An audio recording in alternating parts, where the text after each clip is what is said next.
పితా పుత్ర పరిశుద్ధాత్మనామమున ప్రభువునందు మిక్కిలి ప్రియమైన సహోదరి సహోదరులారా, ఈనాటి ధ్యానాంశం పరిశుద్ధతలో ఎదుగుట. దేవుని యొక్క బిడ్డలుగా మనం పరిశుద్ధులుగా జీవించాలని దేవుడు నిరంతరం కోరుకుంటాడు. ముఖ్యంగా తల్లి మదర్ తెరేసా మనకు చెప్పిన మాట, ప్రతి ఒక్క క్రైస్తవుడు పరిశుద్ధమైన జీవితాన్ని జీవించడానికి పిలువబడ్డాడని. మరి ఏ రీతిగా పరిశుద్ధమైన జీవితాన్ని జీవించగలం? 1 పేతురు 1వ అధ్యాయము 15వ వచనంలో, మిమ్ము పిలిచిన దేవుడు పవిత్రుడు గనక మీరును పవిత్రులై ఉండండి అంటున్నాడు. మరి ఎలా జీవించగలం ఫాదర్ పవిత్రంగా ఆలోచించినట్లయితే, ధ్యానించినట్లయితే, మొదటగా దేవుని బిడ్డలుగా మనం చేయవలసిన పని దేవుని ప్రతిరోజు ప్రేమించడం అలవాటు చేసుకోవాలి. దేవుని ఎప్పుడైతే ప్రేమిస్తామో పరిశుద్ధుడైన దేవుని నుండి మనం శక్తిని పొందుకోగలుగుతాం, పరిశుద్ధతలో ఎదగలుగుతాం. మోషే సీనాయి పర్వతం మీద 40 రోజులు ధ్యానంలో ఉండిన తర్వాత ఆయన ముఖం తేజవంతమైంది, ఆయన జీవితం పరిశుద్ధంగా మారింది. అవును ప్రియులారా, ఎవరెవరైతే దేవుని యొక్క సన్నిధిలో గడుపుతుంటారో, ప్రతిరోజు కొంత సమయం దేవుని యొక్క సన్నిధిలో గడపగలుగుతారు, మోషేలాగా వారు పరిశుద్ధతలో ఎదగలుగుతారు. ఇక రెండవదిగా, పరిశుద్ధతలో ఎదగాలి అంటే ప్రతిరోజు దేవుని యొక్క వాక్యాన్ని ధ్యానించాలి. ఎప్పుడైతే దేవుని యొక్క వాక్యాన్ని ధ్యానించడం మొదలు పెడతామో, మన పునీతులందరూ కూడా వాళ్ళ జీవితాలని దేవుని యొక్క వాక్యం ధ్యానించడం ద్వారా పరిశుద్ధులుగా మారారు. పునీత ఫ్రాన్సిస్ షవరు వారిని ఒకే ఒక వాక్యం ఆయన్ని దేవుని వైపు నడిపించింది.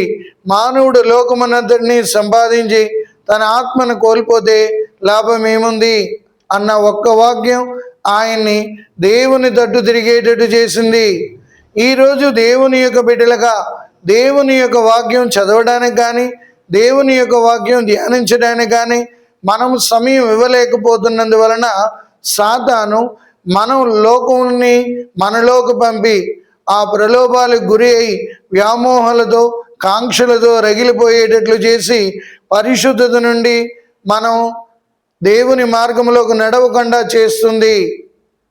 అందుకే దేవుని యొక్క బిడ్డలుగా పరిశుద్ధతలో ఎదగాలి అంటే వాక్యాన్ని ధ్యానించడం మొదలు పెట్టుకోవాలి.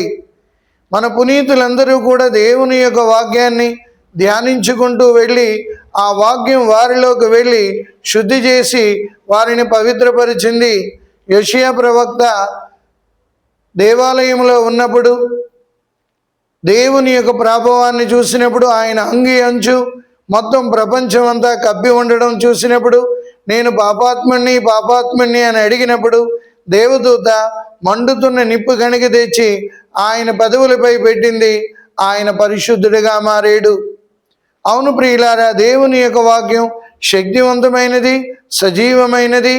మనం పరిశుద్ధతలో ఎదగడానికి అది మనకు తోడ్పడుతుంది. కాబట్టి ప్రతిరోజు దేవుని యొక్క వాక్యాన్ని ధ్యానించడానికి సిద్ధపడాలి.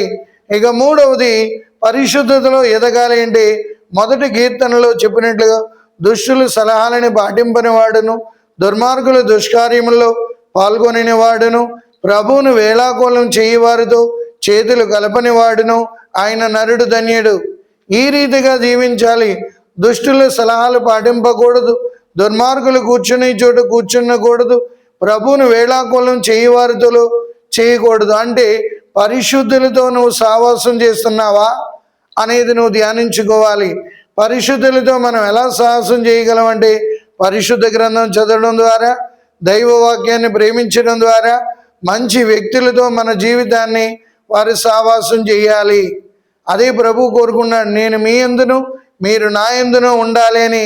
యోహాను శుభవార్త 15వ అధ్యాయంలో దేవుని యందు ఉండడానికి మన పునీతులు ఏ రీతిగా వాళ్ళు జీవించి పరిశుద్ధతలో ఎదిగారో మనం కూడా వారిలాగా ఎదగడానికి సిద్ధపడుతున్నామా?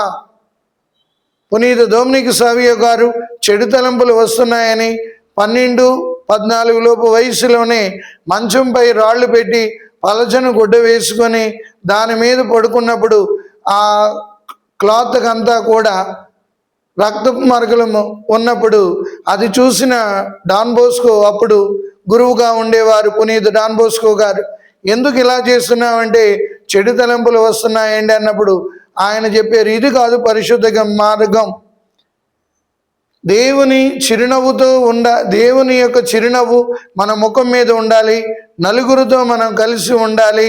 అప్పుడు నలుగురితో సహవాసం ద్వారా, మంచి సహవాసం ద్వారా పరిశుద్ధతలో ఎదుగుతాము అని సెలవిచ్చి ఉన్నారు ప్రియులారా. కాబట్టి మనం పరిశుద్ధతలో ఎదగడానికి ఏ రీతిగా ప్రయత్నం చేస్తున్నామో పునీత పౌలుడు మొదటి దశలోనిగా ప్రజలకు రాసిన లేఖ 4వ అధ్యాయము 7వ వచనంలో, అపవిత్రత యందు జీవించమని దేవుడు మనల్ని పిలవలేదు, పవిత్ర జీవితం గడపమనియే ఆయన పిలుపు. ఆ రీతిగా గడపాలంటే దుష్టుల నుండి దూరం అవ్వాలి. రెండవది, పాపపు స్థలాలకు కానీ పాపపు స్థలాల దగ్గర ఉండి పాపానికి దోహదం పడుతుంటాయి కాబట్టి వాటికి దూరంగా ఉండాలి.